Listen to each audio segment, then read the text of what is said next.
আসসালামু আলাইকুম প্রিয় দেশবাসী, আপনাদের সবার কাছে আমার একটা মেসেজ দিতে চাই। আমার জীবনে যা ঘটে গেল 2 বছরের ভিতরে, সেই মেসেজটা আমি দিতে চাই। আজ থেকে 2 বছর আগে আমি বিয়ে করি। আমার বাড়ি হচ্ছে কুমিল্লা জেলা, হোমনা থানা, মণিপুর গ্রাম। আমি বিয়ে করি আমার পাশের গ্রামে, পত্রিকান্দি গ্রাম। তার ফ্যামিলি ঢাকা সোনারগাঁয়ে থাকে। তার বাবা ভাঙ্গারি ব্যবসা করে। তো আমি বিদেশ থেকে ছুটিতে আসি 2 বছর আগে। এলাকার একজনের মাধ্যমে আমি তাকে বিয়ে করি। বিয়ে করে আমি 1.5 মাসের পরে আমি বিদেশে চলে যাই। তো সেদিন সে আমার সাথে আমার বাড়ি থেকে চলে আসে ঢাকাতে। তো আমি তাদের বাসায় সোনারগাঁয়ে 2 দিন থাকার পর আমি বিদেশে চলে যাই। তারপর আমি বিদেশে যাওয়ার পর তাকে আমি ফোন করি আমার বাড়িতে যাওয়ার জন্য। সে আজকে যাবে, কালকে যাবে, এক একটা বাহানা করে। তার মা অসুস্থ, অপারেশনের পরে যাবে, তার ভাই বিদেশে যাবে, তখন যাবে, এগুলো বাহানা করে প্রায় 2 বছর তার বাবার বাড়িতেই। 2 বছরের ভিতরে আমার বাড়িতে মাত্র 3 বার যায়। একবার যায়, আমার ভাইয়ের বাচ্চা হয়, ওইদিন খাওয়া দাওয়া করে চলে আসে। আমার বাবা মারা যাওয়ার পর মৃত্যুবাসী করি, ওই সময় একবার যায়। 2 দিন থেকে চলে আসে। আমার ছোট বোনের বিয়েতে একবার যায়, 3 থেকে চলে, মাত্র 3 বার যায়। এই 2 বছরের ভিতরে তার মায়ের অপারেশনের জিম্বায় আমার থেকে 50,000 টাকা নেয়। তার বাবার কোনো ঘর নাই, পত্রকান্দিতে গ্রামে কোনো ঘর নাই, বাড়ি নাই। তো আমার বিয়ের পর একটা ঘর বাঁধে। আর ওই যে বাড়িটাতে তার বাবা ঘরটা বাঁধে, সেই বাড়িটা তার বাবার ভাগিনাদের নামে। তো ভাগিনাদের কাছ থেকে পারমিশন নিয়ে ঘরটা বাঁধে। তো ঘরটা বাঁধাতে প্রায় 5 থেকে 6 লক্ষ টাকা খরচ হয়। টাকা এরা ঋণ হয়ে যায়। আমার কাছ থেকে কান্নাকাটি করে 2 লক্ষ টাকা নিয়ে যায় তার বাবা। তার মায়ের অপারেশনের সময় আমার কাছ থেকে টাকা নিয়ে যায়। তার মায়ের অপারেশন হয়েছে, সেটা সত্যি। তো অপারেশনের সময় টাকা নিয়ে যায়। তারপর আমার ওয়াইফকে বলে আমার বাড়িতে যেতে, সে বলে যে আমার কথা মতো চলো, সব করো, আমি তোমার বাড়িতে যাব, আমি তোমার থাকবো। বলছি তোমার কি কথা, তোমার শর্তটা কি চাও? বলে যে আমি চাই আমার ফ্যামিলির পাশে তুমি থাকো, তুমি একমাত্র জামাই। সে আমাকে যেভাবে একটা জামাইকে পটায়, সে আমাকে সেভাবে পটায়। আমি তার ভালোবাসায় অন্ধ হয়ে যাই।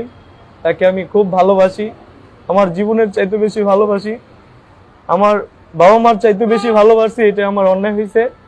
বাবা মার চাইতেও ভালো কাউরে বাঁচতে নেই, এটা আমি পৃথিবীর সবাইকে জানাতে চাই।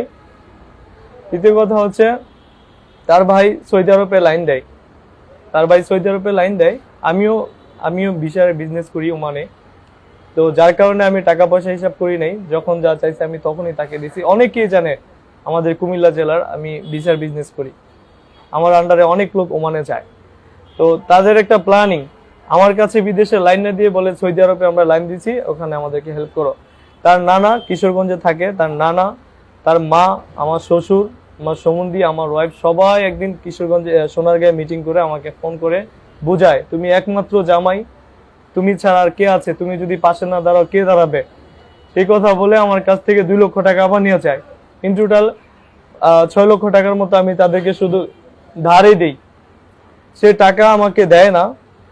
সে টাকা যখন আমি চাইতে লাগি যে আমি বিদেশ থাকবো না, আমি দেশে বিজনেস করব, আর আমি দেশে বিজনেস করব, বিদেশ থেকে চলে আসতে কেন চাইতেছি, এটার কারণ হচ্ছে আমার ওয়াইফ রাত 2টা পর্যন্ত অনলাইনে থাকে, ইমুতে থাকে।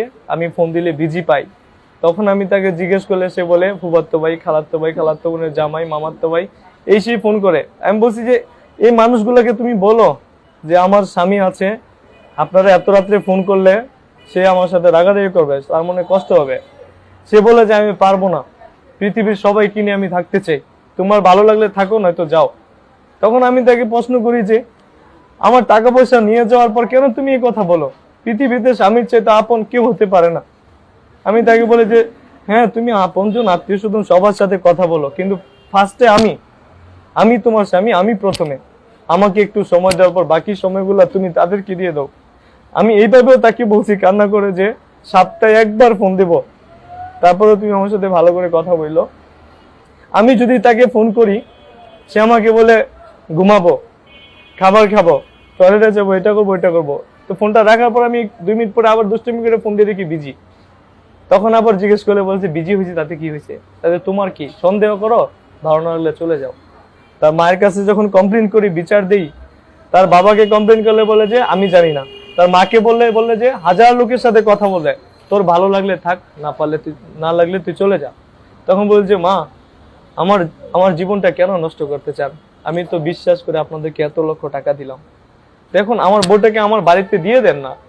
তার মা বলে যে স্বামী ছাড়া বউ দিয়ে কি করবি, তোর বাড়িতে স্বামী ছাড়া বউ দিয়ে কি করবি। এই হচ্ছে আমার ওয়াইফ, তাকে ভালো করে চিনে রাখেন।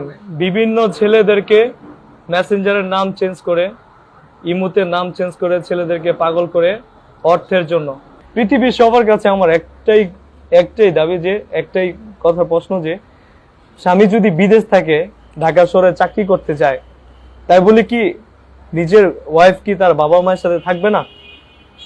শুধু কি নিজে বাড়িতে থাকলে ওয়াইফকে দরকার, আমি দূরে থাকলে কি আমার বাড়িতে আমার ওয়াইফকে দরকার নাই? তো শেষ পর্যন্ত এগুলোর কারণ কি? সে কেন আমার বাড়িতে যেতে চায় না, তার মা কেন দিতে চায় না, আর নিয়ে গেলেও কেন একদিন পরে নিয়ে আসে, এগুলো নিয়ে আমি আমার চিন্তা ভাবনা করতে করতে আমি তদন্ত করে দেখি সে আসলে সে পরকীয়া করে। তার মা অর্থের জন্য তাকে বিজনেস করায়, তার মা তাকে বিজনেস করায়। আমি তার সাথে রং নাম্বারে অনেক আমার ফ্রেন্ডদেরকে দিয়ে কথা বলাইছি, সে তাদের সাথে পরকীয়ার সম্পর্ক, একটা মেয়ে যেভাবে একটা ছেলেকে পটায়, সেভাবে ছেলেদেরকে পটায় বিকাশে টাকা আনে। এবং কি আমার বন্ধুদের কথা আমার কাছে, আমি যখন সবকিছু দেখেছি, তখন আমি নিজে যাচাই করার জন্য আমি বিভিন্ন পরিচয় দিয়ে, বিভিন্ন নাম দিয়ে, ইমো চালু করে, মেসেঞ্জার চালু করে, ফেসবুক চালু করে তার সাথে আমি অবৈধ সম্পর্ক করি, অন্যজনের ছবি দিয়ে। সে জানে না যে আমি যে তার স্বামী। এই সমস্ত প্রমাণ আমার 2টা ফোনে আছে। যখন প্রমাণের দরকার পড়বে, আমি সব প্রমাণ শো করব। আমি যে কোনো মোকাবেলা করতে রাজি। আমি চাই না আমার সাথে, আমি জিহানের সাথে, ওমান প্রবাসী জিহানের সাথে যা কিছু হয়েছে, পৃথিবীতে আর কারোর সাথে এমনটা হোক। তার প্রমাণের অভাবে পৃথিবীতে, এই বাংলাদেশে বিচার হয় না। আর আমার কাছে সমস্ত প্রমাণ আছে। এই প্রমাণের পর যদি আমি বিচার না পাই, এই পৃথিবীতে বেঁচে থাকা আমার দ্বারা সম্ভব হবে না। আর প্রবাসী ভাইদের সবাইকে বলবো, প্রবাসী ভাইদেরকে নিয়ে বলবো, আমার মতো ভুল কেউ করবেন না। পরের মেয়েকে বিয়ে করে তাকে জীবনের চাইতে বেশি ভালোবাসবেন না। আমার জীবনের সমস্ত ভালোবাসা দিয়ে, বিশ্বাস করে আমার অর্থ সম্পদ সবকিছু দিয়ে দিয়েছি, তাতেও তার মন ভরে না, তাও সে পরকীয়াতে জড়িত। আমি সবকিছু মেনে নিয়েও আমার ওয়াইফকে নিয়ে আমি থাকতে চাই, আমি বাঁচতে চেয়েছিলাম। কিন্তু আমার ওয়াইফ, তার মা, তার মেজো ভাই এখন আমাকে ডিভোর্স দেওয়ার চিন্তা ভাবনা। তারা জানে আমি ওমান থেকে জানুয়ারি মাসে আসব, তার ভিতরে ডিভোর্স দিয়ে দেবে। একটা ছেলের সাথে পরকীয়া করে এই কথা বলে দিছে, ওই ছেলে আমাকে ইনফরমেশন দিয়ে দিছে। ওই ছেলেটা এমডি রাজা, ঢাকা মিরপুর। এমডি রাজা সেটাও আমি, এমডি রাজা আমি, কিন্তু সে জানে না এমডি রাজা আমি। ওরা আমাকে ডিভোর্স দিয়ে আমার টাকা, আমার সাথে প্রতারণা করে সব টাকা ওরা মেরে দিতে চায়।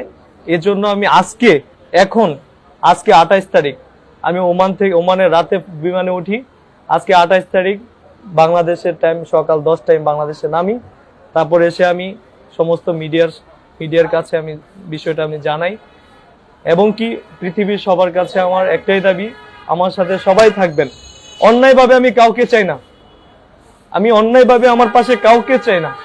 লিগ্যাল ভাবে সবাই আমার সাথে থাকবেন, আমাকে সাপোর্ট করবেন। আমার এই বিচারের, এটাই আমার দাবি সবার কাছে। আসসালামু আলাইকুম।